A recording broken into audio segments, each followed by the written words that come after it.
de défense de l'environnement, l'association amérindienne Téléyou et la compagnie des guides de Guyane, associés devant le tribunal administratif pour demander la suspension immédiate de toute activité aurifère Creek Nelson sur le fleuve Kourou.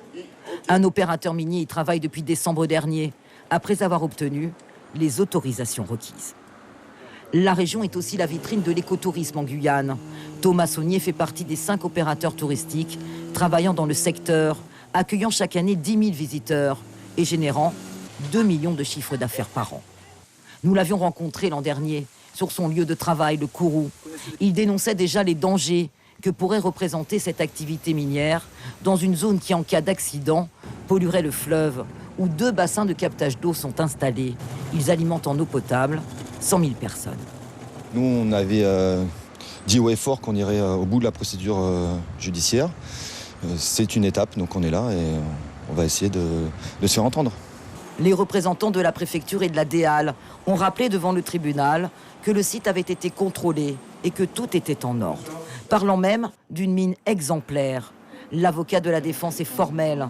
Cette activité minière, Creek Nelson, ne présente aucun danger pour l'environnement.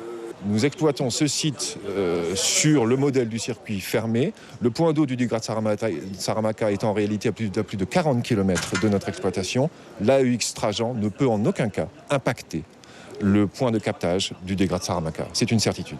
L'avocat de la compagnie des guides et des associations de défense de l'environnement n'a pas du tout le même avis. La proximité des bassins de captage d'eau potable est pour lui incompatible avec toute activité aurifère. Pourtant, la préfecture de Guyane a bien autorisé l'exploitation. On a l'impression d'avoir un forcing de l'État sur un dossier, je le rappelle, pour lequel les collectivités, la collectivité territoriale de Guyane, la ville de Kourou, les associations de protection de la nature, l'Office national des forêts, étaient tous prononcés défavorablement.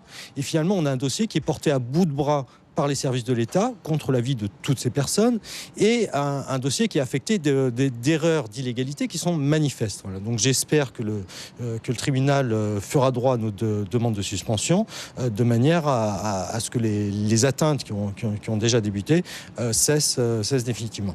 Le tribunal administratif se prononcera en fin de semaine sur cette affaire.